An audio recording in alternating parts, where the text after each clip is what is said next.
Addition rule. Objectives. How to determine whether two events are mutually exclusive. How to use the addition rule to find the probability of two events. Mutually exclusive events. Two events A and B cannot occur at the same time. A and B have no outcomes in common. Example: recognizing mutually exclusive events. Determine whether the events are mutually exclusive. Explain your reasoning. Event A: roll a 3 on a die. Event B: roll a 4 on a die. Solution: mutually exclusive. The first event has one outcome, a 3. The second event also has one outcome, a 4. These outcomes cannot occur at the same time. Example: recognizing mutually exclusive events. Determine whether the events are mutually exclusive. Explain your reasoning. Event A: randomly select a male student. Event B: randomly select a nursing student. Not mutually exclusive. The student can be a male nursing major. Another example in recognizing mutually exclusive events. Determine whether the events are mutually exclusive. Event A: randomly select a blood donor with type O blood. Event B: randomly select a female blood donor. Not mutually exclusive. The donor can be a female with type O blood. Addition rule. Addition rule for the probability of A or B. The probability that events A or B will occur is P of A or B is equal to P of A plus P of B minus P of A and B. For mutually exclusive events A and B, the rule can be simplified to P of A or B is equal to P of A plus P of B, can be extended to any number of mutually exclusive events. Example for this: you select a card from a standard deck. Find the probability that the card is a 4 or an ace. The events are mutually exclusive. If the card is a 4, it cannot be an ace. P of 4 or ace is equal to P of 4 plus P of ace is equal to 4 over 52 plus 4 over 52 is equal to 8 over 52, or approximately equal to 0.154. Another example is you roll a die. Find the probability of rolling a number less than 3 or rolling an odd number. The events are not mutually exclusive. One is an outcome of both events. Another is in using the addition rule to find probabilities.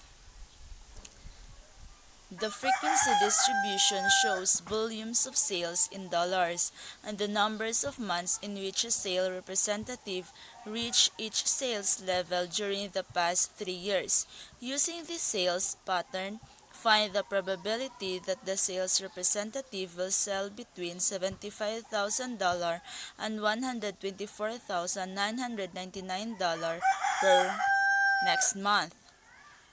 So, solution: A is equal to monthly sales between $75,000 and $99,999. B is equal to monthly sales between $100,000 and $124,999. A and B are mutually exclusive. So another is a blood bank catalogs the types of blood, including whether it is Rh positive or Rh negative, given by donors during the last 5 days. The number of donors who gave each blood type is shown in the table. So, the events are mutually exclusive. A donor cannot have type O blood and type A blood. So, P type O or type A is equal to P of type O plus P of type A is equal to 184 over 409 plus 164 over 409 is equal to 348 over 409, approximately equal to 0.851. So, find the probability that the donor has type B or Rh negative. The events are not mutually exclusive. A donor can have type B blood and be Rh negative. P of type B or Rh negative. P of type B plus P of Rh negative minus P of type B and Rh negative is equal to 45 over 409 plus 65 over 409 minus 8 over 409 equals 102 over 409, approximately equal to 0.249. Another example for combining rules to find probabilities. Use the figure to find the probability that a randomly selected draft pick is not a running back or wide receiver. Define events A and B. A. Draft pick is a running back. B. Draft pick is a wide receiver. These events are mutually exclusive, so the probability that the draft pick is a running back or wide receiver is P of A or B is equal to P of A plus P of B is equal to 23 over 253 plus 31 over 253 is equal to 54 over 253.